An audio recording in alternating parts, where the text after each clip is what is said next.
Hello, good evening, and welcome to the match build-up show from the LFC Daytrippers. I'm your host, Keith, and tonight I'm joined by three familiar faces around these parts. I'm joined by Chris, I'm joined by Paul, and I'm joined by Gar.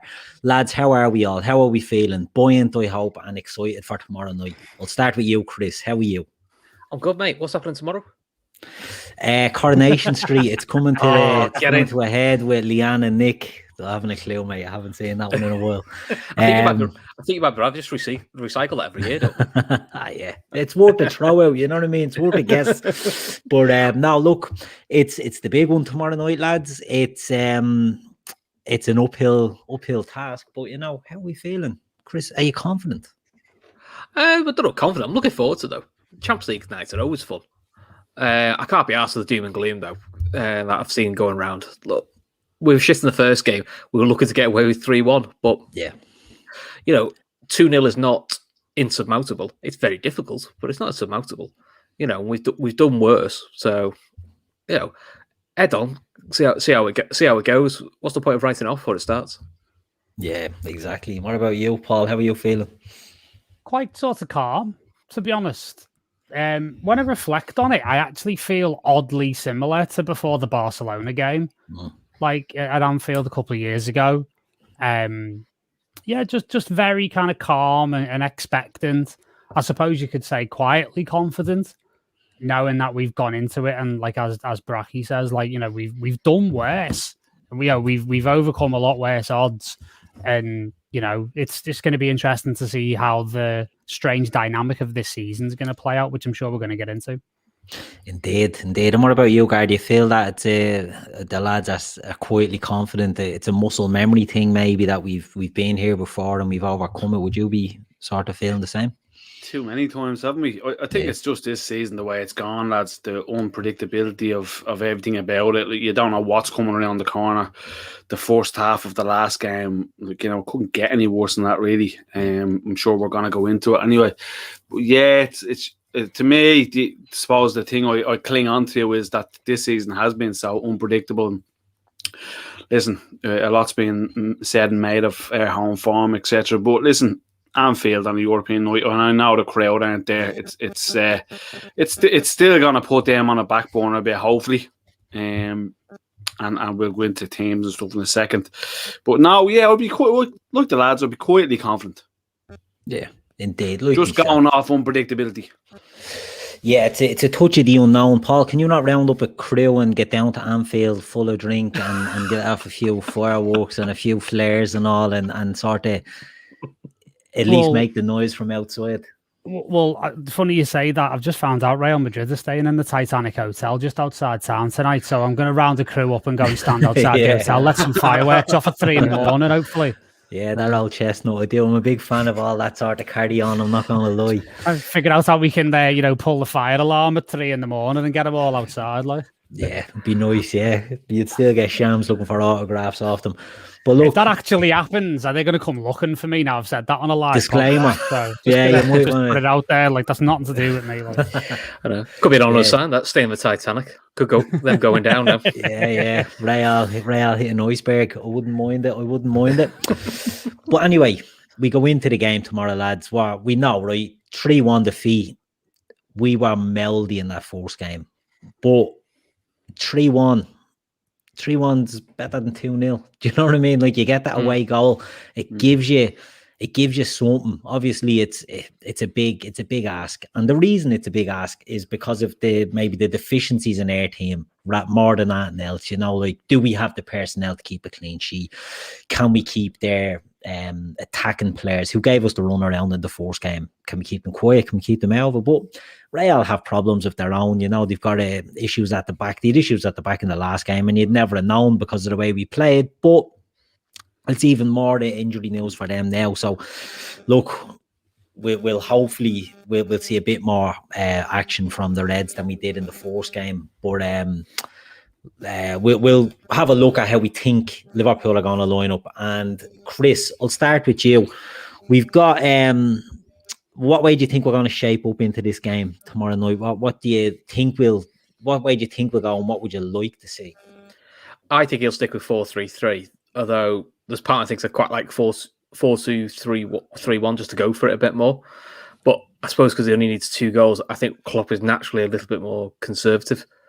So the 2 things I won't surprise is I think Klopp likes to throw a curveball in, and it wouldn't surprise me if you see someone like a Shaqiri start randomly, and then he keeps someone like a Jota or a Mane back on the bench. And as much as it'll piss people off, it wouldn't surprise me if he throws Fabinho back at centre back. Last 2 games when he's gone 4-2-3-1, he's gone Kabak off and he throws Fabinho centre back and then goes a 2-man pivot. He seems to like that assurance of Fabinho at centre back. So they're the 2 people say shocks, but they're the options he may try. I would suggest. Very interested you said that, because it's something we do want to come on to later on in the show. But Paul, do you think it's an easy team selection for us tomorrow, or do you think it's, will you be expecting a few surprises? I mean, yeah, I can see exactly where Bracky's coming from. I mean, especially given previous. I mean, obviously, when the major touch point is going to be the Barcelona game, but we obviously had enforced injuries and suspensions and stuff for that game, so we kind of had our hand forced. But I can definitely see Thiago starting, especially after the absolute horror show Naby Keita put in the first game. To be honest with you, after that, I'd be surprised if you see him in a red shirt again after that, to be honest with you. It was an absolute disgrace of a performance in the first half. And again, I know what Chris is saying about Klopp being quite sort of conservative, but in that first game, that midfield 3 is statistically the worst one that we can go with in any circumstance. So don't think you'll see that again.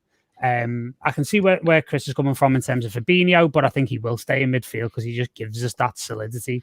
So I can see the midfield mix is going to be absolutely critical for this. So I definitely think it's going to be Fabinho and Thiago.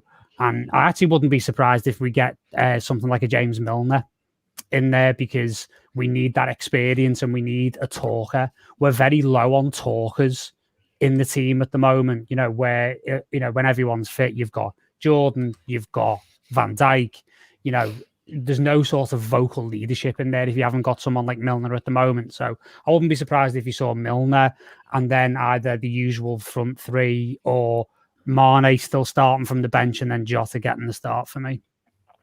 Yeah, Gar, it's the midfield in the first game. We all know we just didn't get near their midfield. We gave players like Toni Kroos and Luka Modric too much time on the ball. You know what I mean? And that they're lads that they're getting on in years. They can spray balls all over the place. Do you know what I mean? What you can't afford to do. Paul touched on Naby Keita had a shocker in that game, and look, he did have a shocker. There's no point in trying to cover that up. He was awful, and he would have been in there to give us that bit of energy. What way do you see the midfield lining up tomorrow? Do you know what, Keita? After the first game, I didn't know how Milner didn't start. You're looking for someone to put a foot in.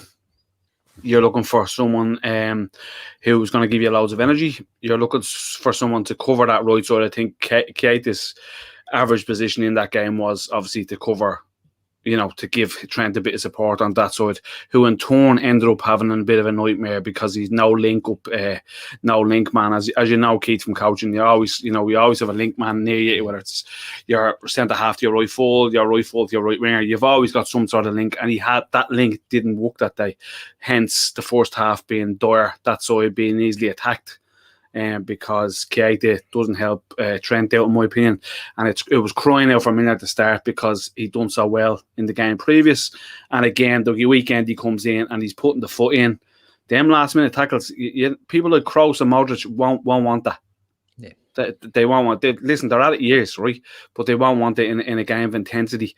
These boys just want to play like over 35 players in a 5-a-side pitch, just knock a ball around. And as we saw, he gets the chance to ping 2 balls and he kills us with them straight out. I'd be 100% with Paul on it. You put Milner in, you start Fabinho, and Thiago comes in my opinion. I think Gini looks jaded, lads, to be honest with you. He was quite good the weekend at times, but I just think he looks burned out, whether his head's gone elsewhere or he's just jaded, because in fairness to him, he's put some shift in, lads, through all these games. He has played 300 games, hasn't he? Yeah, some shift, yeah. You know, but you can see that the lads that are putting in them shifts are looking like they're hitting walls. Robbo was sort of going through the same sort of thing as well. It's we're putting so much onto them that it's bound to, you know, Mane, Firmino. They just playing too many games over the years. And to be honest, a lot of that's down to Klopp, in fairness. Like, he doesn't rotate enough. But there's no point in getting on to Klopp about it now, you know what I mean? It is what it is. But something that, I'm going to come back to Chris, something that you touched on there, Chris, was the idea of playing Fabinho at the back. I'd be probably surprised if he'd done it. And in some ways I wouldn't, because I just think they're going to target the right-hand side of our defence with Phillips and Trent. And if you put Fabinho in there, it takes away from the midfield, but you could put Gini into the midfield. Do you know what I mean? Whereas there's not much, you know, if it's not going well if we start Phillips and Kabak and it's not going well, you could always, I suppose, drop him in, but you don't want to waste the change on that. Do you honestly think it's a thing that he can do, is to start Fabinho back there, or do you just think he goes with the centre-backs at centre-back? He'll probably go with centre-backs that are centre-backs, but I've just got this feeling in my head that he might just try it, because I think 3 games running for the last 15 minutes, when he flicks to that more attacking formation, he likes him there. And I think he wants him there because he reads the game better and he needs a calm head not to panic. The only surprise is that he's been taking Kabak off instead of Phillips. That's probably the only surprise, because I think Kabak's probably better on the ball. Phillips, we know he is what he is. He's dominant in the air. He's got better at his passing. But, you know, it's like watching a fridge turn. You know, that's just the way he's built. He can't help that. The only other random one I've seen, I think it's Dan J mentioned it, was that if you want a left field option, is Ox. Can he repeat the Atletico performance that he did last year? Which I thought you were talking about centre back there. I was going to say not a centre back. No. But for a midfield show or the false 9 situation. No, I don't think he'll do it, because he's basically. I think the reason Klopp's not rotated is half the lads he doesn't trust anymore. I don't think he trusts Keita or Ox's bodies. I don't think it's an ability thing. I think a lot of these players now, he's going, I can't trust the bodies anymore. And I think that's why he's dying for the summer, so he can revamp it with players that he can actually trust to stay fit. Yeah, it's a good point about the trust, Paul, isn't it? And we touched on Naby Keita's performance in the first game. You know, the criticism of Naby Keita is really all down to his the injury record and maybe not being physically up to the task. And you know, he people would say it's harsh to criticize him because he's not getting the game time, and then he gets put in and he stinks the place out. But you do expect more from a player like him, and it's the frustrating thing about Naby, isn't it? That you know what he can do, you know what he's all about, and then he doesn't do it. It's so infuriating. And the same with Ox.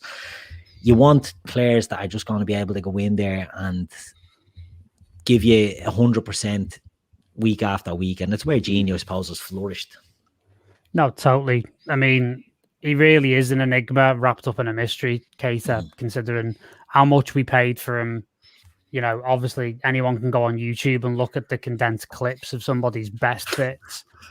But honestly, like, you know, my thing with Keita is that I don't think we actually did him any favors, because we bigged him up so much on the way in.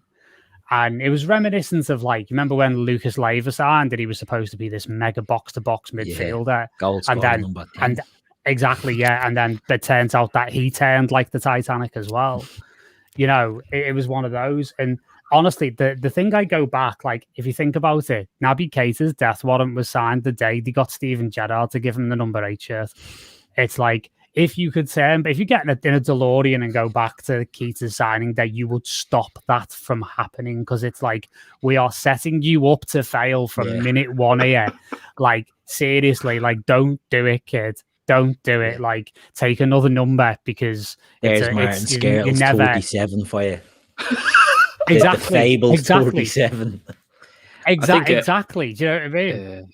I think Keita is like he's our version of Pomper. Yeah. If you speak to United fans, they have the same split.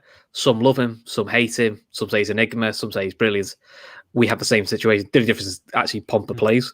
That's the big difference. And and Naby Keita uses far less hair dye, but we won't go there.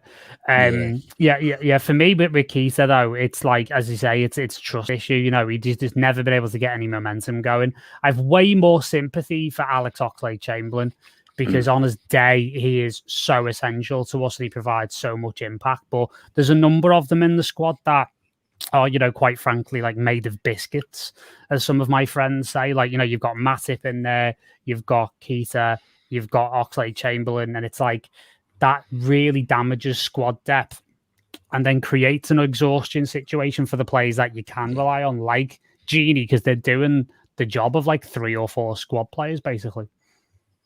Yeah, it's a crazy situation, and there's more players like that, you know. Shaqiri's another one who's meant to be backing up the front 3, and he goes missing with injuries, you know. But it's just one of them things. I suppose we're at the stage now where we're limited in who we can put out there with Curtis Jones's injuries as well. Curtis is missing now as well, isn't he? How long is anyone know how long he's out for? I don't know, but again, he's another good example of like, okay, how old is he? 19, 20? Yeah, 20. Like, you know, he's doing like a job in the squad that his body is arguably not possible. You know, it's not capable of doing at the moment. Like, so, and again, like those players who can't get consistently fit, like really suffer because of that. You know, the whole squad suffers because of that. And when you talk about Shaqiri, I totally agree. And when you said backing up the front, I thought you were talking about his hair transplant for the second there, Keith. Yeah, I tell you, the hair transplants haven't been kind to us at all, like, because Mane has come back like, I don't know, coming back like, what was his, George Weah's cousin? Ali Dia. Ali Dia. He's playing like Ali Dia now since he got his hair transplant. Just wait till Keith gets his, the pods are going to go downhill. That's why I'm not getting him, Chris. That's why I've put it off. Don't do it, Keith. Don't do it. No, I wouldn't, because I'd end up like Wayne Rooney. He played looked worse after his one, but look, can't you get an afro? A big, yeah, I just think he'd suit it. Yeah, or they'll go full Garbrain and get it now. Jack Grealish do, but Lego haircuts, good idea. I'm all right with the baldiness. That's fine with me. I've learned to live it. I've accepted it. I went around like Donald Trump for a few years before I accepted being bald. You know, with the little Bobby Charlton, with the weave, the see-through hair. I had that for a good while. My missus made a good laugh at me on that, but you know, you live and learn. By young or naive, these things happen. Mate, anyway. I can't talk about that at all, mate, because like literally until I got to the barbers for the first time in 6 months yesterday, I was walking around looking like Gary Oldman in The Fifth Element. Jesus, yeah, I forgot yous are all opened up over there, which is brilliant, you know, fair play. Hope yous are enjoying yourselves, lads, making the most of it. We're still in our lockdown over here, Gar, aren't we? And we're going to be there for the foreseeable. Yeah. But look, back to the game, lads. So the midfield options, I suppose, when we think about it, we've got Genie, we've got Fabinho, we've Thiago. Naby is an option. Keita, Oxlade-Chamberlain is an option. It's hard to see what way he goes. I think he'll just go Thiago, Wijnaldum and Fabinho myself. I think it's just going to be that sort of Milner. I forgot about Milner. But yeah, I think it'll be Thiago, Fabinho and Wijnaldum in this. He'll go with the ones he trusts. I think that'll the tried and tested. But then again, Thiago's been out for a few games. Up top will be interesting. Gar, I'll come to you. What do you think he does up with the front 3?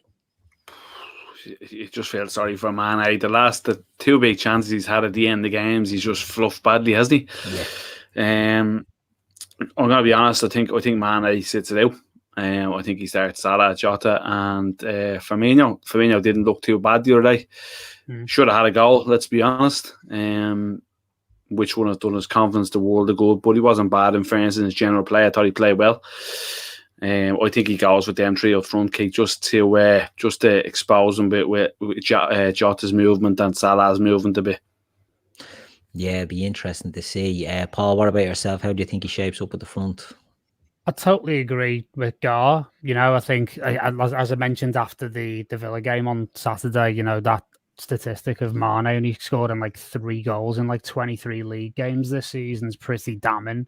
So I think you'll want to go in with people who look a bit lively and are showing a bit of momentum. And, you know, Bobby, I think that was his best game for us in a long time on Saturday, you know, as an individual performance. You know, the touch was there, that little bit of flair. You know, he was picking balls out the sky. You know, you could tell he really fancied it. And I actually thought him and Jota combined really nicely. So, you know, we've been getting into this whole narrative this season of like, well, you know, Jota's here and Bobby's place is under threat. And it's like, it turns out it's actually not. And the two of them, when they play together, actually look pretty good. So I can see, obviously, Salah's just, you know, pretty much first name on the team sheet in these kind of situations. So I think Jota, because I think you know, going back to the Milner situation, we want someone to really lead the press. We really need to get at these very, very quickly and properly rattle the cages.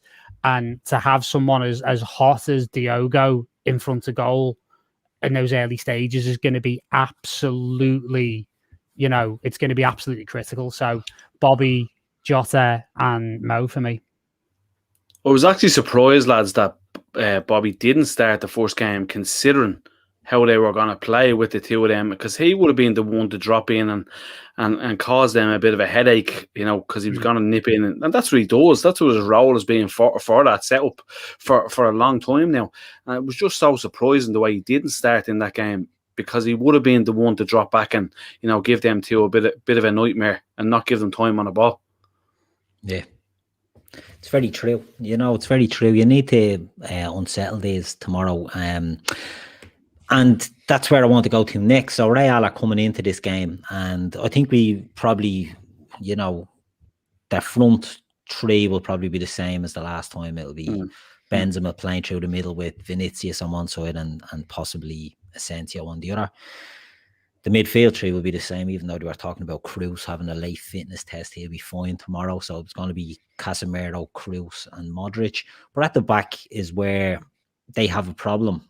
Now, Militao and Nacho played in their slippers last week and fucking smoking cigars. We made them look better than they are. They're good players, but they look like world beaters, and we let them look like that. One of their Ferland Mendy was very good at left back, and a player that I never really liked was Lucas Vazquez, and I thought he was excellent at right back. Again, wasn't overly tested, but he was causing us all sorts, and he was being a snidey little shit, and I'm a huge fan of that. Well, he's out now, and it's a big loss for them, because out for the season, isn't he? Yeah, he's a bad injury. I think he's doing an ACL or something. Or is it? Or PCL? He said he's PCL. Yeah. So it's a bad one. So they're looking at bringing in Odriozola probably in at right full. He doesn't get many games. He's a decent enough player. He was highly rated, and they went and got him. They paid a lot of money for him. But it's another, not a weakness, but it's, you know, we're so worried about where they can attack us. But they're not. Their defense isn't the strongest.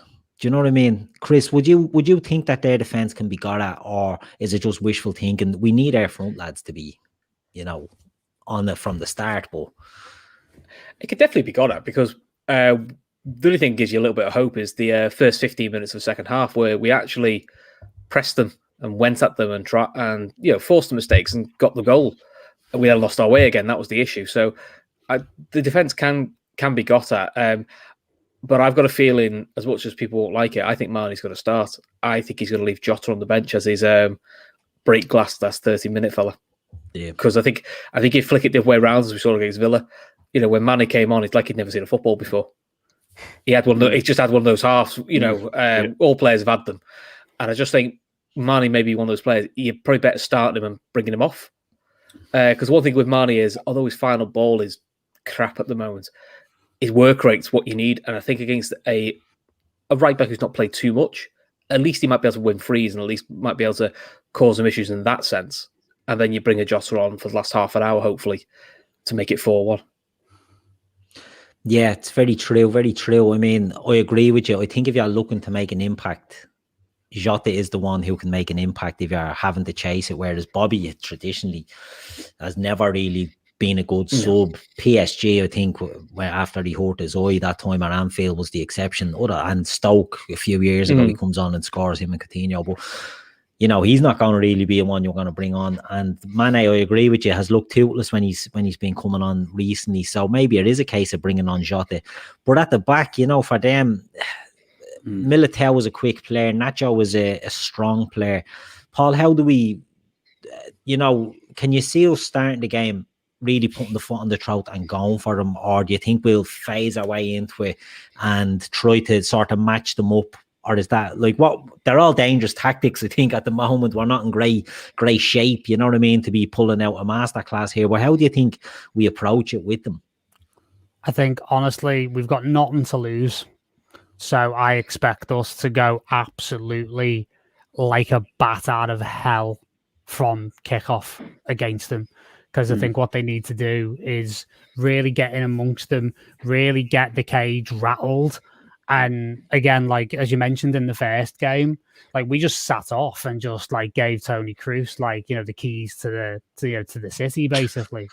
Whereas, in this game, it's we've got to bypass that. That's why that midfield mix is just so crucial, because that's going to allow us to play the game a bit further up the pitch, cut the pitch in half, get the ball back in their half or in their final third, and then we can start putting pressure on these kind of unfancied centre backs and the fullback. Yeah. So it's absolutely critical that we start at an incredible pace and we keep it up. So I kind of agree with Chris on that, where, Mane will give you that work rate and give you that, he'll be the first pressing trigger a lot of the time that he tends to be as well with Bobby.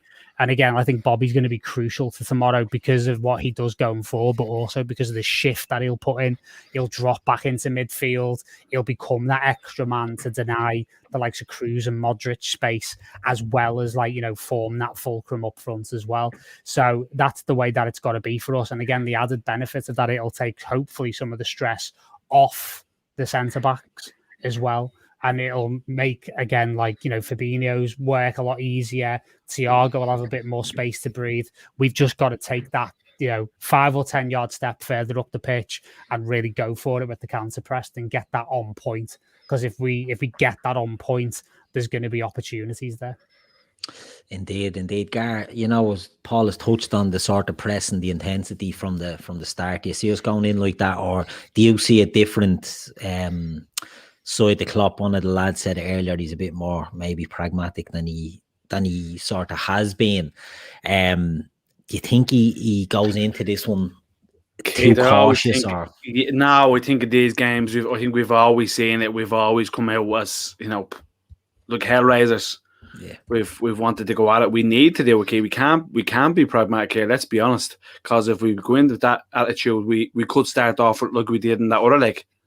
Yeah, that safe and cautious, and then you've got two players playing bad, and that just spreads through a side like a disease. It happens. We've seen it happen week in, week out with a lot of sides.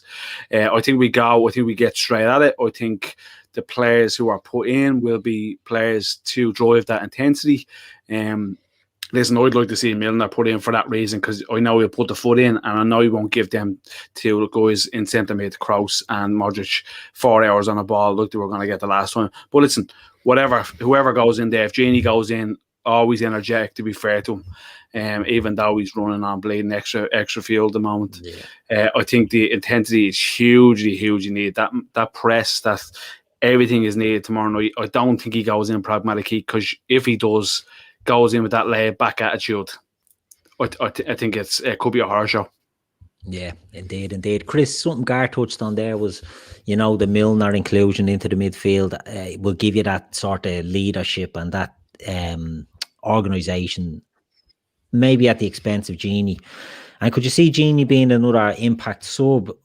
Don't want to hark back to the Barcelona game too much, but the different time, it's a different sort of, there's a crowd there to do it. But is Genie in the same bracket as Jota, in that if you bring him on, you might get a bit more out of him than some of the other options in there? Yeah, I think that's probably right. To be honest, I'm hoping he thinks that back to Barcelona and he gets pissed off again that he was dropped. Because it's very rare to see Genie pissed off, and when you do, it brings an extra level out of him. He turns into Holland Genie then, which is, I'll be honest, that's probably what we need. We need him to play like he does for Holland. Yeah. The Milner shout's not a bad shout. So my only concern with Milner is we've done this a couple of times in this season where we've played him 2-3 games in a row, and then his hamstring pings just because he's 35. Out, He's 35. You know, that's my only concern. It's not an ability thing. If Klopp says he's fit for an hour, I'd rather have an hour of Milner, and then you bring Gini on for the last half an hour to, experience for experience to see it out. The other reason, I know it's not popular, why Jota might stay on the bench is I thought in the first leg he looked a bit overawed by shit, I'm in a Champions League quarter-final. And he hasn't shown that generally, but that did seem to be the first time I've looked at Josh and thought it just looked like the occasion got to him a little bit. I mean, it's his first year at Liverpool. He's never played. Yeah. I think he's played Champions League for Porto when he was a kid. So that's the reason why actually a bench thing might do him good, so we can watch the game and see what there's not to be afraid of, so he can see where he can impact them. Yeah, very true. Paul, there's a lot of love coming in for Luka Modric in the chat from some of the lads. We don't have to just deal with Luka Modric, unfortunately. They've got 3 midfield players in there who are going to be absolute pivotal to them. And I think it's key to us having a chance in this game is how we get about them in that middle of the park. But is there a case for, and I'm going to ask you this, Paul, is there a case for a Naby Keita to go in there and nearly, put the first leg to bed and exercise a ghost maybe of the first leg? No, genuinely. I thought you were my friend, Keith. Honestly, no is the honest answer. Because Wi-Fi's breaking up. I know, yeah, exactly. Go through the tunnel. I'm sat in the house. Yeah, but no, I can't see that at all because there was so much naivety from a player that supposedly cost north of 40 million.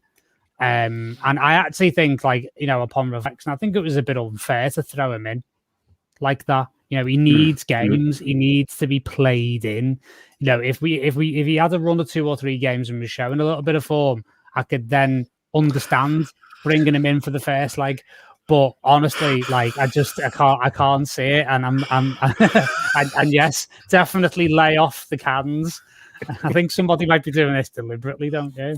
Listen, it's Naby's not getting a lot of love in the chat, but it's a genuine. I'm being serious, when I say it, because we've seen instances before where players have been really bad. Now, I think he was atrocious. Lovren is one, and you give them that chance, and they redeem themselves. You know what I mean? It's a psychological thing more than anything else. You know what I mean? It's go out there and don't make a balls of it like you did, or was it just that bad that Klopp is as a man that he's very friendly, he's very jovial to the cameras, but we know he's a bleeding hard taskmaster as well. And if Naby's not doing it, to hook him on 42 minutes was pretty telling. You know what I mean? That he didn't even leave it till half time. Lads, you know what was very, very telling to me? The fact that he didn't make that pitch the weekend. And Thursday or Friday, Klopp did an interview explaining that he'd explained the substitution to him in the training session the 2 days after, I think it was. Yeah, it was the Friday when he'd done his press conference. He never even come on that Villa game. Shaqiri came on in the game. And obviously Thiago had come on a few minutes earlier, if I'm right in me thinking. That was a very, very, very telling thing to me that maybe we may not see him much anymore. Yeah.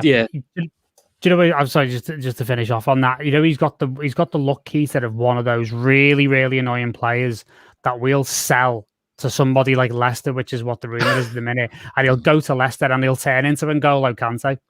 Yeah. And he'll just become an absolute worldie for somebody else. And for some reason, some mysterious reason, it just didn't work out here for him. Do you know what I mean? Just another little point on the whole situation with him. I actually thought at the time Klopp almost fell into the Pep Guardiola trap a little bit in that game, in the first game.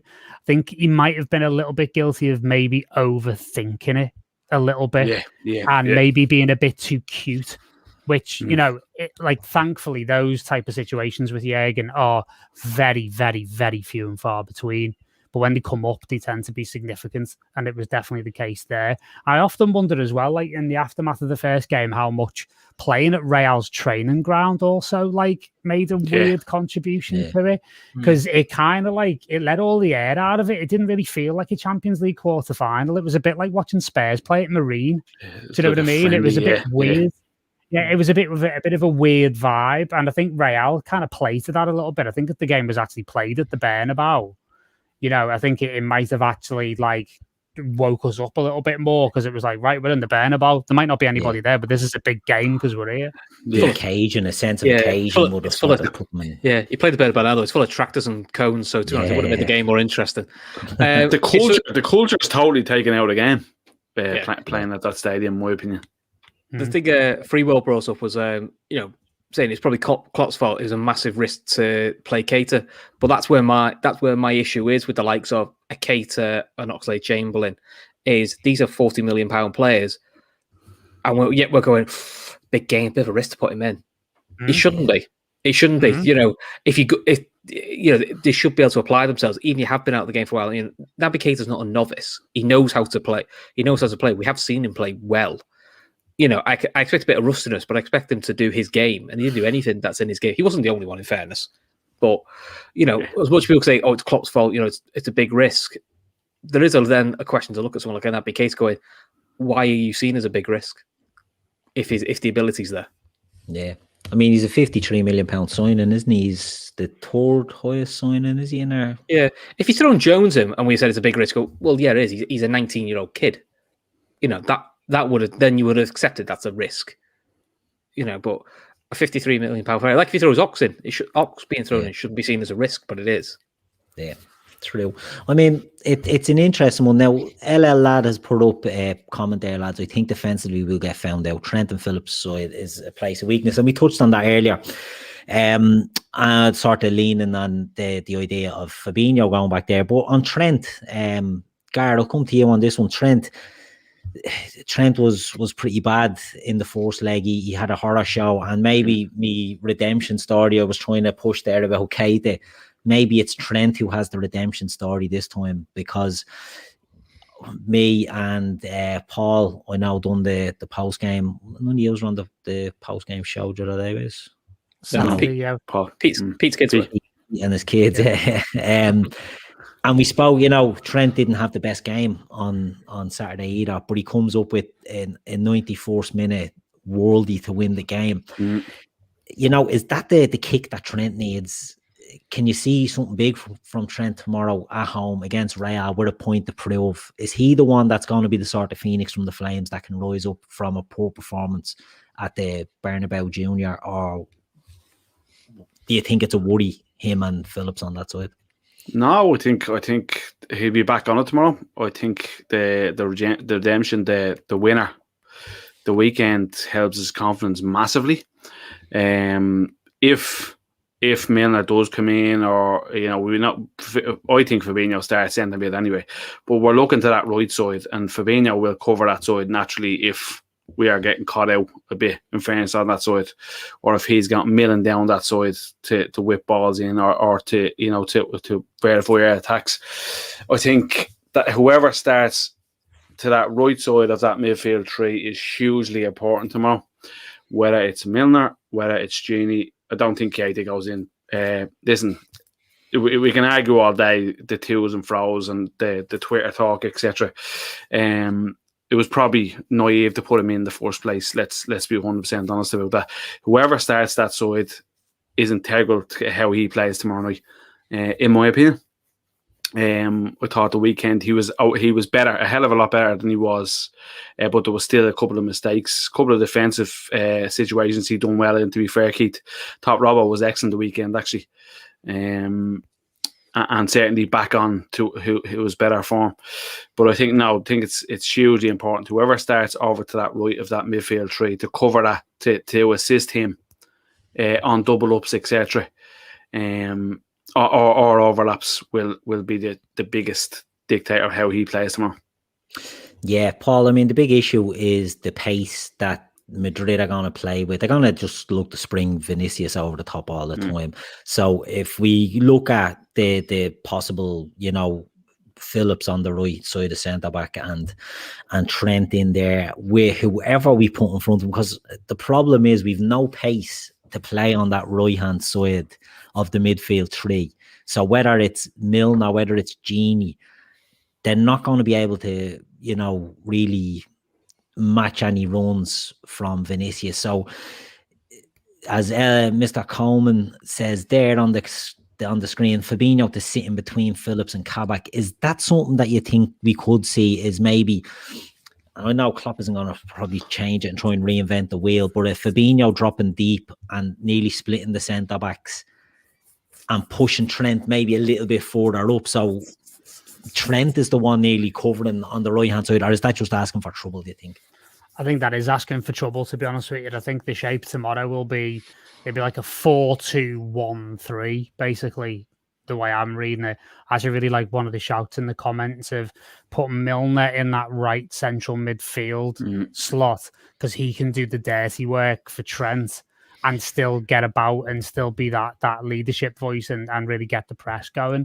You know, one of the things that I can, as I said, I can totally see where Chris is coming from about putting like Fabinho at the back. If I'm being honest, if I'm Luka Modric or Toni Kroos tomorrow and I see Fabinho at the back, I breathe a huge sigh of relief, because it's like, we're going to get a bit more space here. Because if we've got that monster coming towards us, then we're in for a shift, basically, and we're going to have to be really, really on it. I think that is a bit of a risk, you know, obviously them bypassing the midfield. If you look at the way, like, you know, one of Vinicius' goals kind of came across, or his goal, it was literally just a big straight ball right over the top. The frustrating thing is that has been a problem for us all season, and we haven't addressed it. And that's a big thing. You know, to be honest, I actually, you know, to sort of like address something slightly different, I think the only way that we play with Fabinho at the back is if we've got concerns about Alisson and the goalkeeper, because, you know, I read something before, I think it was Cy Steers on Twitter or someone like that. Very rare that I read Twitter in general, but I saw him on before saying that actually the player who's missed Virgil the most this season is Alisson. Yeah. Because he has so much trust in him that he can become that more instinctive keeper, where a lot of Alisson's errors at the moment are coming from the fact that he's overthinking stuff, because he hasn't got that absolute, you know, giant in front of him just sort of taking care of it all. And, you know, again, he can kind of, like you were saying, Keith, like put his slippers on a little bit and kind of relax a little. So that would be the only situation where I think Klopp would go for it, but it seems to be a pretty big sacrifice. So I reckon it's going to be 2, Thiago further up, and then it's going to be about, right, as we get past Real, we get it into Thiago, and then it's right, let's thread the ball through, let's get it out wide, let's get it to Bobby so he can kind of do his thing. I think that's going to be the through line. I'm glad you brought up Alisson there. That was the next thing I wanted to talk about. So Chris, will come to you. Alisson has been brilliant for us. He's been excellent, but he has made a lot of errors. He's been at fault at a lot of goals. The weekend, he should have saved. I think the third one against Real, he lets in too easily. Are you concerned about Alisson into this one, or is it just a case of good keepers make mistakes and they get over it? Like Manuel Neuer constantly makes mistakes by doing mad things, but just brushes her off. You know, has Alisson got big enough shoulders that he's gone through a shitty time personally? We know that this season, but should we worry about him, or is it a case of just, look, he is what he is, he's one of the top keepers in the world, we trust him? Yeah, it's because he doesn't like Rick Rude anymore. That's why he's dropped a bollock now. That's the biggest problem. No, I just think he's one of those, everyone has the odd bad season. I think he's just having one of those seasons. I mean, you know, this will get clipped up, I'm sure, but Ederson makes plenty of similar errors. He gets away with them. We saw in the Dortmund game, he got away with an absolute howler. You know, if he looks in, he looks in. I do agree the no Van Dijk thing. I think he's trying to overcompensate with no Van Dijk, as in trying to be the leader. So he's being more of a sweeper keeper, more over the top, like coming for stuff that he'd never come for, because normally he knows Van Dijk gets it. And I think he's probably overcompensating, which I think is catching him out. So he probably needs a club, someone like Klopp or someone, to just say and settle down a little bit. In terms of, we talked about Trent before. I thought Trent did all right against Villa. I think on the ball there were definite issues, but defensively, I think Match of the Day highlighted defensively, no one got past him. I think he missed one header But to be fair, Chilwell missed one header, which Chelsea conceded from. Yeah, so it's going to happen. But Trezeguet didn't get anything. The only time Trezeguet got a shot off was when he actually played on Phillips and moved away from Trent. I think apart from Madrid, I actually think Trent for the last probably 4 or 5 games defensively has been right. My issue with Trent's actually been when he's had the ball at his feet. Yeah, which you don't expect from him. You don't expect it. Actually, his strength actually been his problem at the moment. Defensively, I actually think he's got better and he took more responsibility. He's been a lot more. He's done a lot of sweeping back around the centre backs. But so many times I've seen balls come in and he's sweeping behind Phillips, almost become the third centre back and spraying it out. The problem I had with him against Villa was he couldn't pass a ball 2 yards until the 91st minute when he remembered how to shoot, which is always handy. Exactly, but it's all psychological as well, Gard, isn't it? If you're stepping up to get a key winner in the 94th minute in front of it, albeit an empty cup, it's going to do your confidence the world of good. And I think, and I'm kind of hoping that we see, and it, as Chris was right there, I've been harsh on Trent because it was, when I say he had a stinker at Villa, it was with the ball. I felt he just wasn't, 5-yard passes down the line were just going out of play. And it's like, what are you doing? Do you know what I mean? But psychologically, to come up with the goods like that, it should hopefully have a bearing on him going into this game, shouldn't it? Especially Keita after we've heard all the shite about the England squad, etc., and the press and the media really went hard on it. The Carragher Neville thing didn't help the situation either at the time. He goes and has a mare against Real, and doesn't help the situation because they've all been arguing to and from. I'm sure for the lads psychologically, like, the guys won a Premiership, the guys won a Champions League for feck's sake, being raved about by most of Europe for a couple of years as the best right foot in Europe and possibly the world at the time. So there's a lot of pressure on young shoulders, and we're seeing him deal with it at times. In fairness, when it's come up to him. And when it's been put up to him, he's come back fighting. Let's be honest. He had a good game before the Real game. The Real game comes, obviously the shit show happens. He goes and he goes and scores the winner of the weekend. Look what that does for your confidence, lads. And you can see it in the celebration. He's grabbing the Liverpool crest and he's swerving it around. Listen, best of luck to the lad. I'm not going to hammer him. He's still a kid by all means, and there's enough of the media and the typical of the English again, building people up and knocking the absolute shit out of them. When something goes wrong, they're I don't want to say this, but a fucking disgrace. They're at it all the time with young players. It's an absolute disgrace the way they carry on with young kids over there at times, because many stars we've seen fall off the wayside because of media bullshit and past players absolutely hanging them out to dry for simple mistakes that they never come back from. Very true, very true. Sorry, very emotional. Sorry about that. No, that's all right. We like a bit of emotion around here. It's a new haircut. That's what it is, yeah. And I'm going to come back to that in a sec. But Real Madrid Indonesia puts in his Hala Madrid. He's printing about 15 of them. Look, more than welcome in here. Once you're respectful, your comments can come in. We don't automatically kick people out for supporting the rival teams. As I said, if you're respectful in here, the chat will look after you, and we'll be good to you. So speaking of your haircut, Gar, you're right there. What you've said, the English media and coaching, they don't seem to trust players that don't fit into a mold or a narrative, and Trent is coming in for it at the moment, along with Jack Grealish, who seems to be the other player that they're speaking about maybe not making the cut for the Euros. Sancho's another one. Yeah, Sancho's another one. And look, Jesse Lingard is being amazing. We've given Jesse Lingard stick. He looked an absolute pile of shite when he was at Man U, but since he's gone to West Ham, he's had a new lease of life. So you can see why he's being spoken about as breaking his way into the team. But you have players like Grealish, and they've suffered it over the years. Matt Letizia, Glenn Hoddle, these really sort of creative, maybe traditional English players. They never really got the caps that they probably deserved. And Grealish is going to fall into that. And I think Trent is the same.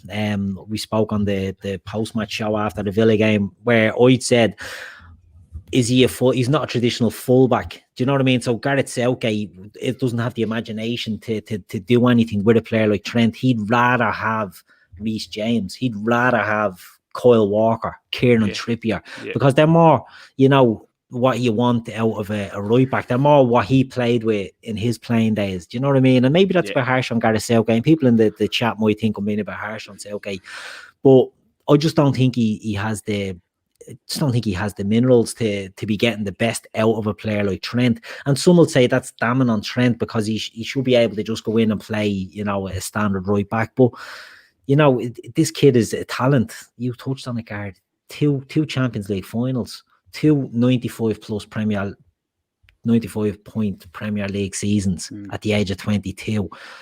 This kid, and being a key player in those teams, it's absolutely astonishing what he's done, and to get him thrown to the Wolves, it just seems a bit blatant ridiculous. But it is what it is. The telling thing was once Carragher and Neville stopped doing the banter bollocks between the two of them, Neville let his mask slip about the issue with England, and the issue with England is mentality, because Carragher kept pointing at it, kept saying like, well, "Why are you worried about how we play?" And Neville's first response was, "I play for the most successful club in the world. We didn't worry about other things, so don't you worry about mentality." And then the very next sentence he goes, "Well, we're not going to have the ball. We need someone who's really defensively sound, because we've got to worry about the counter-attacks. We've got to worry about what this is. And that's the problem with England. It's like, how do we stop everyone? Not what can we do?"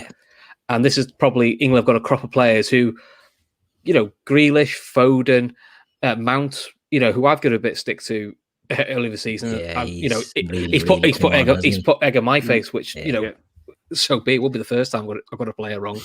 But they're quite free spirited. They can still be disciplined, but they've got the X factor. They've got a bit of flair. They've got something different about them. Sterling's got something different about him.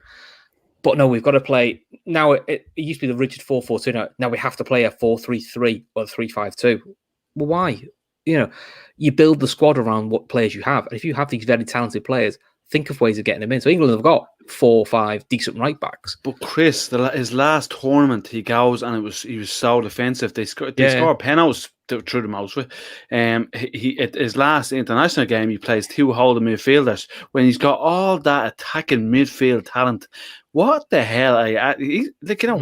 It comes internationally. Your coach sets you up, right? He hasn't got you for many days. Your coach sets you up to do what listen, we have a different story over here. That's another 4-hour podcast. We talk about that. No, that's a 4-hour podcast offside. But that's he's gone with the safe approach. He's playing 2 holding midfielders, and it showed in the last game because they were poor. He's got so much talent at his disposal, and he doesn't use it right. If you put another coach in there who can work with these guys for 4 or 5 days, or the matter of a week and a half now, because you've got 3 internationals at the moment, you get so much more out of them, and you put a coach in who trusts young players. We know that Southgate has come through this new English process of youth teams, and they've done well in certain tournaments, to be fair, at youth levels. But he didn't coach them at them levels. No, there was different coaches. So the argument comes back is them coaches were trusted. Even Ryan Brewster was amazing at one of the tournaments. Now listen, it is a youth tournament, but he was trusted. And that's where it comes from. It comes from the coach. If your coach wants you to play defensively, he ain't showing you much trust. And players don't want to play under that. With England, right? Go on, Chris. No, go, Chris. Sorry. The 2 holding midfielders, I'm all right with it if you're playing 2 centre-backs, 2 holding midfielders. If you've got that solid base, then you throw in Luke Shaw, who's on fire. You throw in your attacking fullback in Trent, and then you play Harry Kane up the middle, and then you say, like, pick me 3 most in form attacking midfielders, which is probably the moment Mount, Grealish before he got injured, and Sterling. And then you just say, I've got Jude Bellingham as a backup, I've got Sancho as a backup, and I'm just going to go, they're a front 4 plus me 2 fullbacks. I'm going to go at teams. And that'll scare the shit out of clubs. But they're so afraid of being caught out. It's untrue, which is why I'm all right with 2 holders, because I think next year we'll play with 2 holders. We'll play with a Fabinho Thiago or a Fabinho Henderson combo. But the fullbacks will fly on, and we'll have a 4 in front who will be given the freedom to interlink and do what they want. And it's not because they're all foreign lads. It's just what good players do. But we saw it with the Under-23 tournament. The Under-23 tournament was a disgrace. All that talent in that side. And you've got the guy who was shit at Watford, who's a rigid 4-4-2 numpty. And why someone like him is coaching the 23s is no bloody point. Paul, did well, you that's want the to say thing, something? like the point that I'd like to make. I did, yeah. So basically, like, you know, as Gar was saying, you put a coach in there that knows what they're doing. You've got to understand the English FA. You've got to understand the structure because they're playing the same type of football from the age group levels all the way up. And it's the same thing. And if you don't fit exactly what they want, you are out. Yep. It's institutionalized. And quite frankly, you could put Jurgen Klopp in there and it won't make any difference because it's a staid, outdated institution that plays staid, outdated football. And they hire managers in that image, which is why they end up with the likes of Southgate, AD Boothroyd, all that kind of thing. And you end up with just this absolute, just, you know, sterile brand of football that players like Trent and Grealish now, you know, and again, you add the press into that. And, you know, like when Grealish was having his little hot moments, he was apparently Gaza. And now apparently he's not worth the shit on someone's shoe. And it's like, you wonder why England don't do well in tournaments. It's because of that culture. Like, honestly, like I have hated the English national football team since about 1998. I think since about 30 seconds after Michael Owen scored that goal against Argentina, I was done. I was just like, I really cannot, I can't describe how much I dislike this. And even before, I think the 2006 World Cup, I think we played Uruguay at Anfield in a warm-up game. And I went and I was literally stood on the cop going, get these people out of my stadium now. Get these out of people my are house. morons that all support, like, you know, Gillingham. And I've got nothing better to do with their time than come to Anfield and go on, Crouchy, kick it in the goal. Yeah. And it's all of that. Like, and I detest the England football team. I can't stand them. I don't care whether they win tournaments or not. I'll probably get slaughtered for this, but I genuinely don't care because there's just the toxicity about the whole thing. And Trent is getting the thick end of that at the minute. And I think it's incredibly unfair. Yeah. For all our followers that are England followers as well, we just like to say that we don't share the opinion of Mr. Paul Nolan on that. That's all his own. I'm only messing. But you're dead right. It's Trent gets thrown under the bus, doesn't he? It's a scapegoating before the tournament. Usually it happens during the tournament, but they're getting in early on him. But listen, lads, back to the game tomorrow before we finish up. How confident are we going into it? And give me a score prediction. Chris, I'll start with you. Oh, thanks for that. Well, I'll give you mine. I think we're going to win 4-1. So I know. So I'm trying to. I can't copy. I'll go on for shits and giggles. Let's say 2-0, but we get the second goal in the last 10 minutes just to scare the shit out of ourselves because you know that's very Liverpool, isn't it? Hopefully it's a Phillips winner just to really piss everyone off. That's the Gav Doyle show. Gav said if they were 1-0 up into about 75 minutes, he'd be on the edge of the seat looking forward to the final 15. Paul, what about yourself? I reckon it's going to be similar to what Chris is saying. It's going to be 2-0 squeaky bum time, and I'm just going to throw me shits and giggles prediction in here. The winner's going to be Naby Keita tapping in the 90th minute. And then pulls his hamstring doing it. Yeah. Jesus Christ. You've got to laugh at this point, haven't you? What else can you do? True. And Gar, what about yourself? How do you think it goes? I want to go off west somewhere and say 3-1, but listen, ain't happening. I'm going with the lads. You know, I'm going to be boring. I'm going to sit in the fence with the lads. Yeah, it's a 1-0 going to a squeaky into a 2-0 and a scut the pants moments. Oh, Jesus, lads. I'm not going to lie. 2-0. We're keeping them out, are we? We're going to keep the clean sheet. We're going to play Divock centre-back. He's brilliant at stopping goals now. Yeah, well, there you go. Yeah, that could be a plan, you know. We're all masochists at the end of the day. On some level, we love the pain.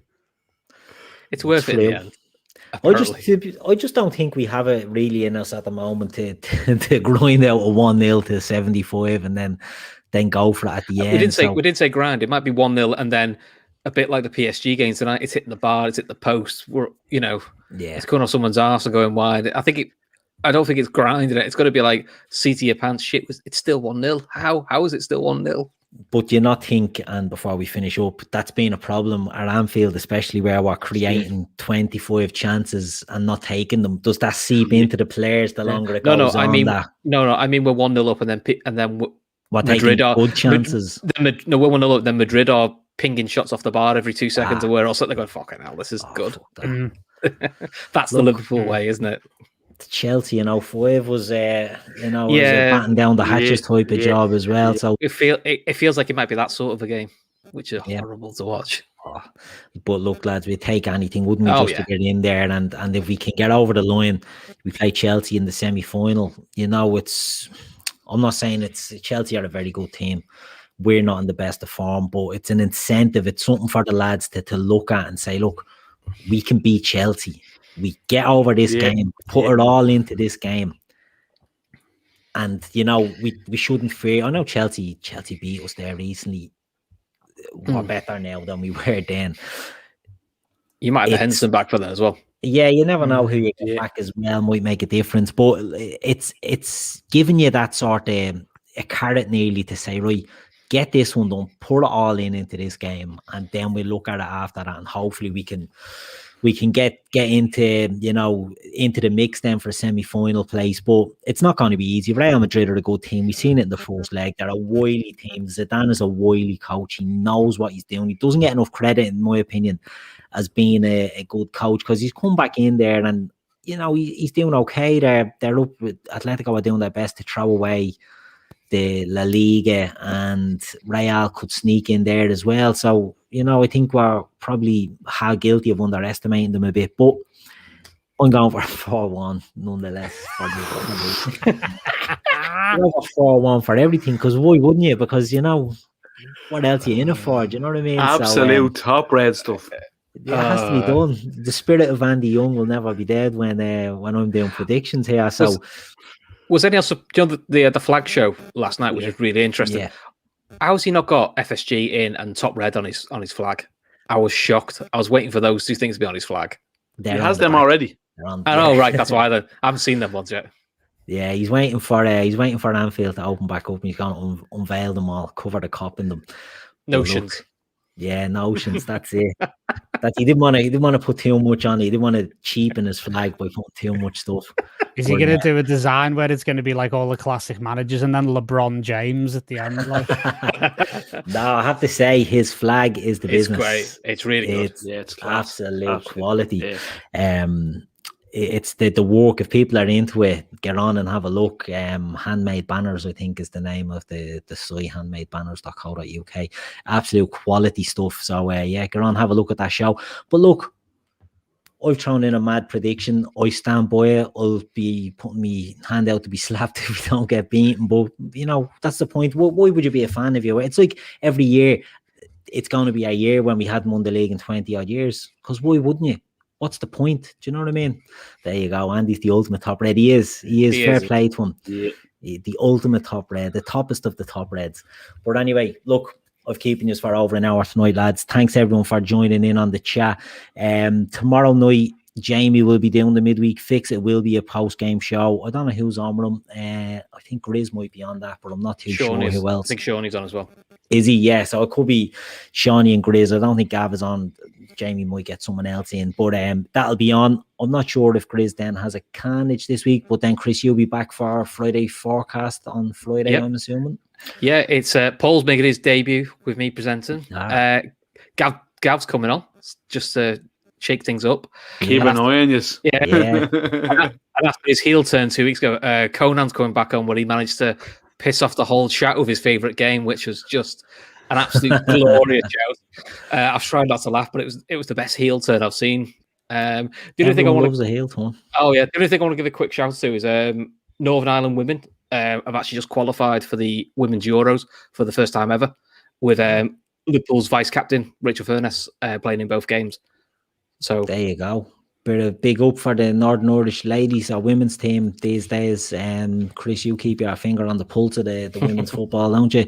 How are Liverpool ladies doing these days? They are sadly 4th in the championship, so they aren't going up this year. Leicester went up, rightly so. They were the best team on it. We're currently waiting to find out when we're getting a new manager. Vicky left by mutual consent about 6 weeks ago. Yeah. So I don't think we're going to have a new manager now until beginning of the season. But Amber Whiteley, who's been our caretaker manager, has just won manager of the month. She's had a good run of games, Chris, hasn't she? Yeah, four wins or so, was it? Got 4 wins, 2 draws. So she's undefeated in 6, and they've got Leicester in the FA Cup this weekend. And if they beat Leicester, they play the winner of Burnley v Man U. So probably in Man United. And Keita, a young Irish lady, currently in as captain at the moment. I think I read earlier on today. So Nifahi, she's brilliant. Yeah, she's a good player, ex-Arsenal player, but she's an Irish international currently as well. Yeah, she's class. She's really good. She took over from Sophie, who sadly gave up playing this year because she also works at a care home, runs a care home. So she decided to so not to risk the residents of the care home. She doesn't work. She decided not to play football this season and look after people in the care home. And she has recently just had a second child. So there is good news. There is some good news coming out. There is some good news coming out of Liverpool. There you go. It's not all doom and gloom this season. There you go. There's all the gossip. There's all the gossip for you. I hope it's not the end of the good news. I hope we'll be on tomorrow night in the chat supporting another great European night at Anfield in front of 0 people. So it's up to Paul and all to get down there and make some noise outside. But look, as I said, the lads will be back on tomorrow. Hopefully there'll be something positive to talk about. It would be nice to have a giddy show with loads of giggles and loads of I can't believe we've beaten Real Madrid 4-0. Here's hoping. This has been the match build-up show, and we'll talk to you all again soon.